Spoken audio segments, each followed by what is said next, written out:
Good morning students. बच्चों, third chapter के अंदर अब हम आगे बढ़ते हैं। यहाँ पर कल तक मैंने आपको बताया था दिल्ली के सुल्तानों के बारे में जानकारी कैसे प्राप्त की गई। दिल्ली के सुल्तान अभिलेख हैं, शिलालेख हैं, सिक्के हैं, स्थापत्य कला है, इनसे तो सामान्य रूप से जानकारी प्राप्त की जाती है। साथ में पांडुलिपियों का भी महत्वपूर्ण योगदान होता है। अब इसके अंदर हमने पढ़ा था कि पांडुलिपि कैसे तैयार की जाती है। इसके 4 चरण होते हैं। कागज को तैयार करना, फिर लेखन से संबंधित कार्य करना, फिर हाइलाइटर सोने को पिघलाकर उससे हाईलाइट करना वर्ड्स को, और फिर जल्द से संबंधित कार्य करना।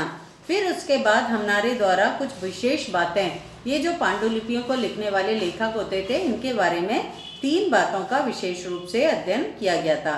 वहाँ साइड में हमने जन्म सिद्ध अधिकार और लिंग भेद, इन शब्दों के बारे में भी जानने का कल प्रयास किया था।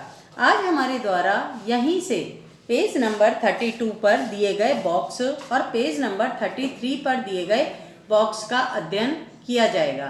पेज नंबर 32 पर जो बॉक्स दिया गया है उसके अंतर्गत न्याय चक्र के बारे में हमें जानकारी प्राप्त होगी। न्याय चक्र क्या होता है?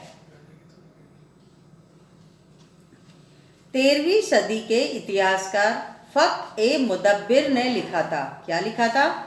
राजा का काम सैनिकों के बिना नहीं चल सकता। सही है क्या ये बात? राजा का काम सैनिकों के बिना नहीं चल सकता। और सैनिक जो होते हैं ना, वेतन के बिना नहीं जी सकते। सभी को अपने काम की मजदूरी तो चाहिए। यदि वो जान जोखिम में डालते हैं अपनी, तो उन्हें क्या चाहिए? उसके बदले में आय की प्राप्ति होनी चाहिए।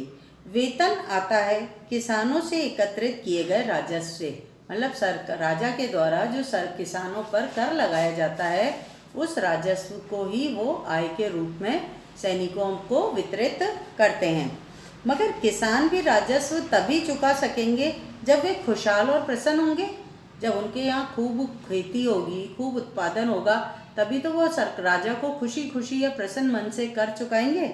ऐसा तभी हो सकता है जब राजा न्याय और ईमानदार प्रशासन को बढ़ावा दे। ये सारी बातें जो आपके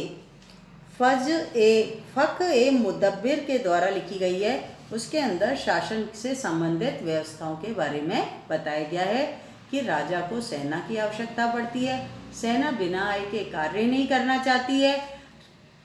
किसानों से राजस्व कर के रूप में वसूला जाता है और किसान तभी कर या राजस्व देना चाहेंगे जब वो प्रसन्न और खुशहाल होंगे। तो कुल मिलाकर ये जो न्याय का चक्र है वो इस प्रकार से एक दूसरे पर निर्भरता को बताता है। फिर उसके बाद बच्चों, यहाँ पर एक और बात बॉक्स बना हुआ है, उसको पढ़ने से पहले उससे ऊपर वाला पैराग्राफ हम पढ़ेंगे। सन 1236 में सुल्तान इल्तुतमिश की बेटी रजिया सिंहासन पर बैठी थी।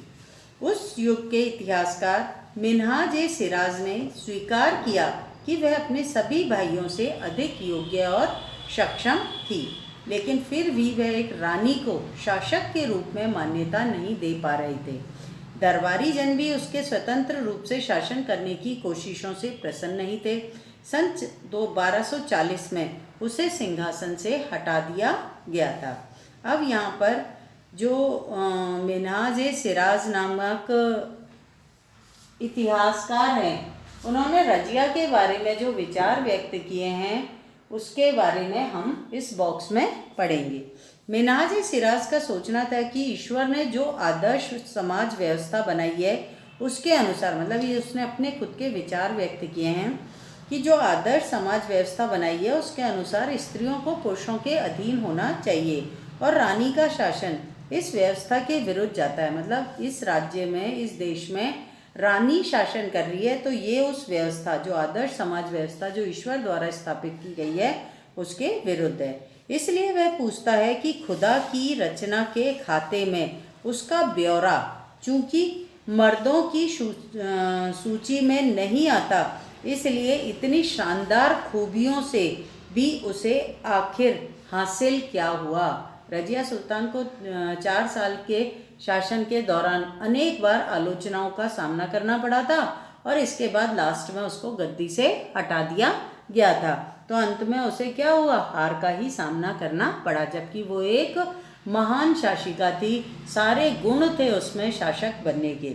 रजिया ने अपने अभिलेखों और सिक्कों पर अंकित करवाया था। देखो अब यहाँ पर हमारे कंट्रोवर्सी बताई गई है कि एक महिला शासक होते हुए उसके द्वारा जो लिखाए गए शब्द थे अभिलेखों पर वो क्या थे, और जो दूसरे राज्यों की महिलाएं थी उन्होंने अपने अभिलेखों में क्या लिखवाया था। रजिया ने अपने अभिलेखों और सिक्कों पर अंकित करवाया कि वे सुल्तान इल्तुतमिश की बेटी थी। आधुनिक आंध्र प्रदेश के वारंगल क्षेत्र में किसी समय काकतीय वंश का राज्य था और उस वंश की रानी रुद्रमा देवी जो 1262 से 1289 ईस्वी के मध्य जिसने शासन किया था, मतलब कितने वर्षों तक, 30 72 82 20 और 26 वर्षों तक जिस महिला ने शासन किया था उसके व्यवहार से रजिया का व्यवहार बिल्कुल विपरीत था। रुद्रमा देवी जो थी उसने अपने अभिलेखों में अपना नाम पुरुषों जैसा लिखवाकर अपने पुरुष होने का भ्रम पैदा किया था। एक और महिला शासक थी कश्मीर की रानी दिद्दा।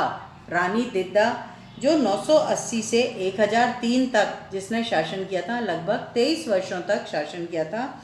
उसका नाम दीदी, दीदी मतलब बड़ी बहन से निकला था। जाहिर है प्रजा ने अपनी प्रिय रानी को ये स्नेह भरा संबोधन दिया होगा। मिनाज के विचार अपने शब्दों में व्यक्त कीजिए। क्या आपको लगता है कि रजिया के विचार भी यही थे? आपके अनुसार स्त्री के लिए शासक बनना इतना कठिन क्यों था? स्त्रियों के लिए बच्चों मुस्लिम जो परंपराएं हैं उसमें स्त्रियों को बहुत कम महत्व दिया जाता था और एक शासक के रूप में अधिकार वो प्रदान नहीं कर पा रहे थे। भारतीय समाज के अंदर ये एक बहुत बड़ी विडंबना है और भारतीय समाज में ही नहीं बल्कि ये आगे तक भी हम ये देखें तो ये बहुत बड़ी विडंबना है। चलो आगे, आज के लिए बच्चों इतना ही। नेक्स्ट लेक्चर में आगे का अध्ययन किया जाएगा। थैंक यू बच्चों।